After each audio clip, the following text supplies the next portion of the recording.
Toprak Razgatlıoğlu's transition to MotoGP has produced one defining technical problem. The moment he opens the throttle on corner exit, he loses time.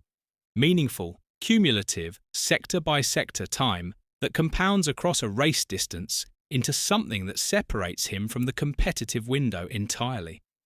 Everything before that moment, the braking, the approach, the entry, is working. On braking, I'm strong, he confirmed. I can make hard braking and stop the bike. It's perfect. What does not translate is everything that follows the apex. The core of the problem is rear-wheel spin under acceleration, and it stems from a fundamental conflict between the tyre compound he spent his career mastering and the one MotoGP runs on. In WorldSBK, Razgatlıoğlu built an entire riding philosophy around the behaviour of Pirelli rubber. The Pirelli communicates. It tells you, when it is at the edge, through progressive movement, a controlled slide that a skilled rider can read and exploit. That rear slide was not a problem to be avoided in WorldSBK. It was a tool. He used it to rotate the bike through corners, to generate direction change under power, to accelerate hard out of turns on a platform that rewarded that style of aggression. Michelin tyres operate on a different principle entirely. With Pirelli, when a tyre spins, it's easier to control, Razgatlıoğlu explained.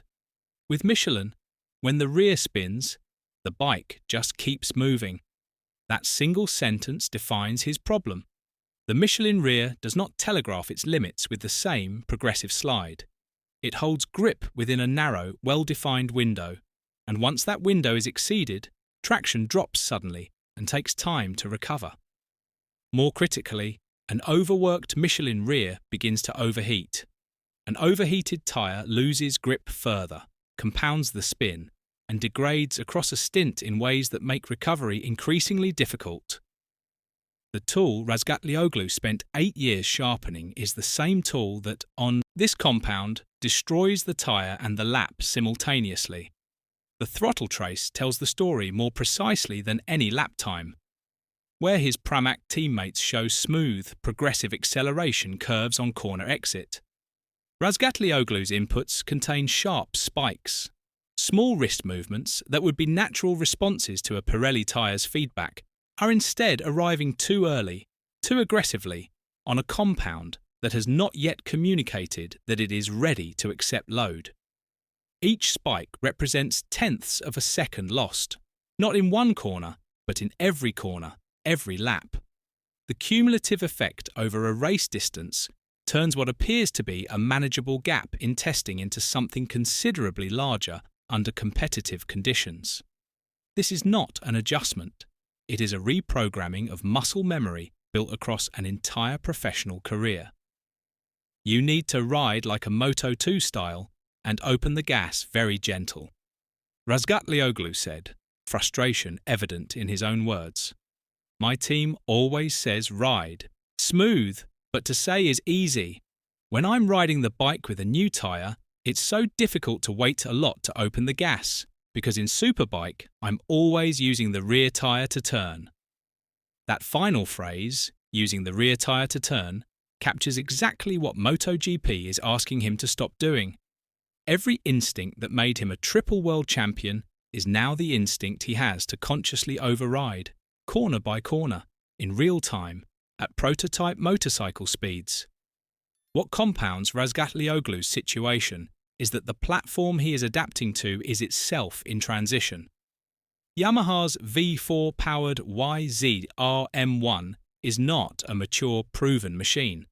It is a prototype in active development, and the Sepang test exposed how unfinished that development remains. Traction character, load transfer, power delivery. The precise areas where a rider learning to manage rear-wheel spin needs clarity and consistency. Instead, Razgatlıoğlu is adapting to a bike whose own engineers are still defining what it should feel like. The official test confirmed that picture when both Razgatlıoğlu and Quartararo broke engines on day one, forcing Yamaha to detune the machines for the remainder of the test and limit total mileage across both Sepang and Buriram to preserve the remaining components. The result is a feedback loop that works against adaptation at every stage. He needs consistent rear tyre behaviour to recalibrate his inputs. He needs mileage to build new muscle memory. At Sepang, he received restricted mileage, detuned power, and a machine whose traction character engineers are still defining. That combination means even exceptional effort produces limited visible progress. Inside the Pramac garage, the data is being read carefully. The braking sectors confirm his strength. The acceleration sectors confirm the problem. Sector by sector, the board shows him competitive through deceleration and marginal through the parts of the lap MotoGP ultimately decides. That pattern does not disappear with determination alone. It requires technical recalibration that only accumulated laps under controlled conditions can produce. The pressure inside the garage is real. Yamaha needs its investment in Razgatlıoğlu to produce forward movement during a season where the manufacturer already carries questions about competitiveness. A WorldSBK champion sitting 18th on a machine with reliability concerns creates a narrative that is difficult to manage. MotoGP does not award points for past titles or strong braking sectors. It rewards the complete package, and right now, Razgatlıoğlu's package is incomplete in a specific, measurable way. The Buriram test on February 21st and 22nd is where the next chapter begins. Yamaha is expected to bring additional engines, finally allowing its riders to run freely. Razgatlıoğlu plans a full race simulation, 60 minutes designed to answer the question Sepang left open. In Thailand, maybe we will try some different setups, he said. We need some different suspension setup because I need some help for the turning and more grip. The suspension changes he is seeking are aimed at helping the bike generate rear load more naturally, reducing the burden on the rider to manually manage what an optimally set up machine should provide mechanically. The first race arrives on March 1st, 1 week after that final test. The first 5 races will be challenging, Razgatlıoğlu said. I'm going to suffer.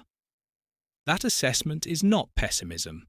It is technical honesty from a rider who understands precisely where his gap exists and what it will take to close it. Wheel spin is a solvable problem. Muscle memory can be reprogrammed, but neither happens on a timeline set by expectation. They happen on the timeline that the data, the mileage, and the machine allow. And right now, all 3 are working more slowly than anyone in the Pramac garage had planned for.